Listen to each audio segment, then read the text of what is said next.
Buenos días, mi nombre es Lorenzo Balmaceda, soy un estudiante en la licenciatura en Diseño de la Comunicación Visual en la Universidad Nacional del Litoral. En esta conferencia relataremos a modo de reflexión nuestro proceso de investigación, intentando explicar ciertos hitos importantes que nos permitieron abordar nuestra investigación desde el diseño visual. A mediados de 2018, durante la pasantía de investigación, en el marco del proyecto de investigación Diseño de juegos, la construcción de la imagen en interfaces lúdicas dirigido por Horacio Brodicher, estuvimos desarrollando dos dispositivos lúdicos con realidad aumentada. También nos parece interesante contarles que en paralelo a nuestro cursado estuvimos desarrollando algunas capacitaciones relacionadas al desarrollo de videojuegos y temas vinculados al mismo que pueden pensarse desde el diseño visual como modelado 3D y animaciones o texturizaciones, entre otros. Todo esto nos permitió definir nuestro tema de investigación para la científica, titulando el mismo como Indagaciones sobre la realidad aumentada como modalidad lúdica con posibilidad didáctica. Y conjugar en el mismo ejes de tipo lúdicos, didácticos y tecnológicos como la realidad aumentada. Bien, al inicio de la investigación, en el momento de abordar la lectura bibliográfica de estos ejes mencionados, profundizamos en cuestiones didácticas, lo cual nos permitió vislumbrar que el aprendizaje significativo podría tener puntos de contacto con nuestra investigación. Este concepto propuesto por David Oswald nos indujo a pensar que la actividad lúdica podría favorecer el aprendizaje, siendo el juego la principal ocupación y una actividad indispensable para gran parte de los niños. Es por eso que decidimos que nuestra población, también en el trabajo de campo, experimentar con niños que asistan a la escuela primaria. Otra noción que apoyó esta decisión fue la de Mark Prensky, quien instauró el concepto de nativos digitales, lo cual nos permitió sostener la idea de que la proliferación de los videojuegos a través de dispositivos móviles permitió el acercamiento y accesibilidad de los niños. Si bien los videojuegos evolucionaron en otros soportes, no solo en dispositivos móviles, nos interesan estos porque la realidad aumentada principalmente se da a través de estos. Esto también nos permitió pensar la idea de que un dispositivo de esta índole podría llegar a permitir que los niños procesen significativamente la información. Entonces, estos dos conceptos nos permitieron definir que la población iba a ser a observar la de niños que asistan a escuela primaria, como dijimos. Si bien esta apertura teórica nos permitió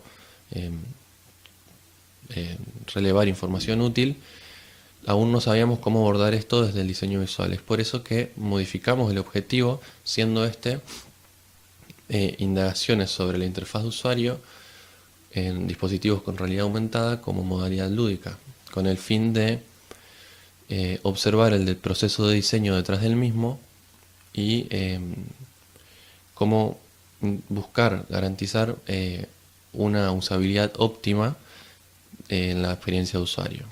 Creemos que la interfaz de usuario contiene aristas que pueden relacionarse desde nuestra disciplina. En la vida cotidiana constantemente estamos interactuando con interfaces de todo tipo, no solo en dispositivos móviles, sino que, por ejemplo, en un control remoto puede haber una interfaz, como estamos mostrando en la imagen, en un cajero automático o, como dijimos recién, como estamos mostrando en el ejemplo, en el tablero de un auto, por ejemplo. Hace un tiempo atrás las interfaces tendían a ser funcionales, se las podía concebir como una tarea secundaria y podemos pensar que esto se debe a que no se contemplaba del todo el feedback del usuario. Pero luego, con el paso del tiempo y la evolución de la tecnología, los dispositivos fueron acercándose a la gente, generando un incremento de usuarios de distintas edades y con distintos niveles de lenguaje visual. Este concepto es de Prensky también. Y hablando de estos usuarios inexpertos, o que carecían de este lenguaje digital, fue que se empezó a gestar estudios de interfaces. Entonces, trayendo a Gómez a colación, podemos decir que una interfaz en relación a un ordenador es un conjunto de elementos que presentan la información de manera organizada con el fin de que el usuario pueda interactuar de la mejor manera posible. Entonces, volviendo a esto que dijimos de la diversidad de usuarios con distintos niveles de alfabetización visual, este es un concepto de Polsky que es muy similar al de Prensky mencionado, debemos tener en cuenta que no solo existen cuestiones estéticas, sino que hay factores de usabilidad que se deben considerar.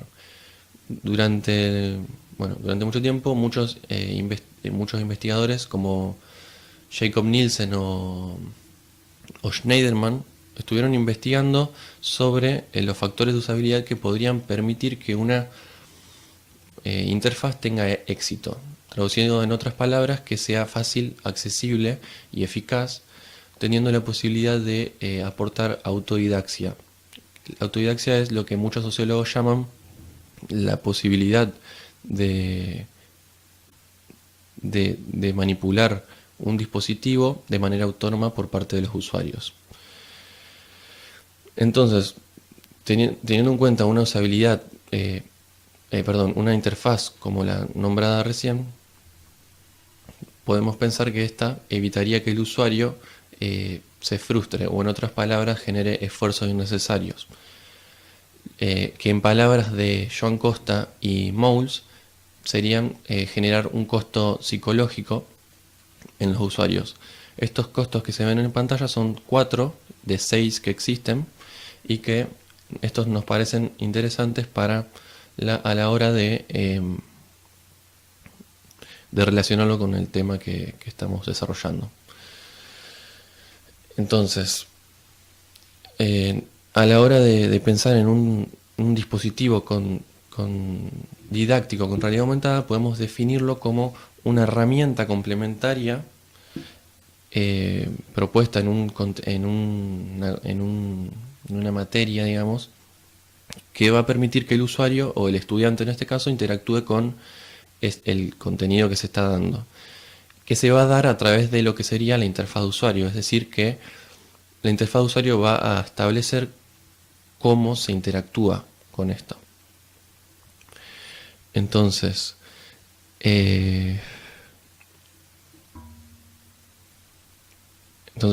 debemos tener en cuenta determinados factores como los nombrados antes de factores de usabilidad, que ya los desarrollamos, pero también temas como con el contexto, el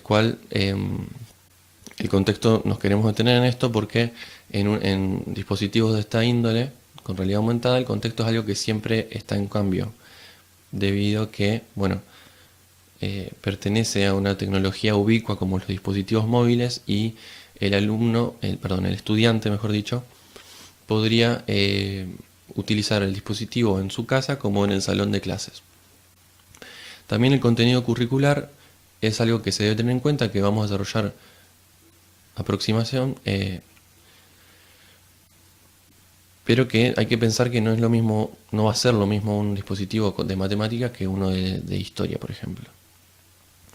Otra cosa a destacar es la relación que se tiene en un proceso de desarrollo de un dispositivo de esta índole, en cómo se va a relacionar el diseñador, pensándolo a como el actor principal, y cómo se va a relacionar con otros agentes involucrados como investigadores, docentes o programadores, entre otros. Entonces, como no se puede hablar como dijimos, de una interfaz conveniente para todos, se puede hablar de una usabilidad ideal, que tiene que ver con esto de que el buen diseño es invisible. Con esto nos parece una metáfora interesante para desarrollar que la utilización de estos dispositivos con una usabilidad ideal debería ser continua, que no presente dificultades como se ve a la derecha, que esto nos remite a lo que dijimos de los costos psicológicos desarrollados por Joan Costa. Por ejemplo, una forma de ayudar a esto, de contribuir a esto, es la de la utilización de elementos familiares o semejantes a la realidad.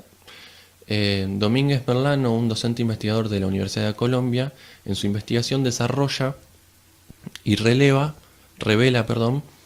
la importancia de las representaciones semejantes a la realidad y de la utilización de patrones en estos dispositivos, en estas interfaces, mejor dicho. Entonces, hablando de un dispositivo didáctico y lúdico con realidad aumentada, podemos decir que sabemos que la realidad aumentada tiene características inherentes que debemos considerar a la hora de pensar un desarrollo de esta índole. Entonces, Iván de la Horra en 2016 habla de los tipos en que la realidad aumentada puede darse. Es decir, que pueden ser a través de marcadores físicos, bidimensionales como patrones QR o imágenes en blanco y negro o imágenes a color, o tridimensionales como un cubo, como es el caso del Merge Cube. También Iván de la Horra habla de la geolocalización, que consiste en disponer la información digital en una coordenada, Es decir, que el dispositivo necesitaría de tener GPS. Este es el ejemplo del Pokémon Go. Otro ejemplo, o otro tipo en que puede darse es a partir del reconocimiento del suelo, que esto no lo desarrolla Iván de la Horra, pero en las placas podemos ver cómo la interfaz aporta información para que el usuario pueda entender esto. Entonces, por último, podemos decir que, volviendo a lo del contenido, conocer las características inherentes, podría permitirnos, por ejemplo, pensar que el contenido podría, en matemática, por ejemplo, sería mejor utilizar un marcador físico, pero para historia podría ser más pertinente utilizar coordenadas como la geolocalización. Es por eso que lo desarrollado hasta acá nos invita a pensar que cuáles pueden ser las cuestiones que le interesan a los chicos y qué atrae y los distrae y qué representaciones pueden ser significativas para ellos. Y también qué cuestiones, además de las mencionadas inherentes a la realidad aumentada, se pueden pensar para favorecer al aprendizaje. Muchas gracias.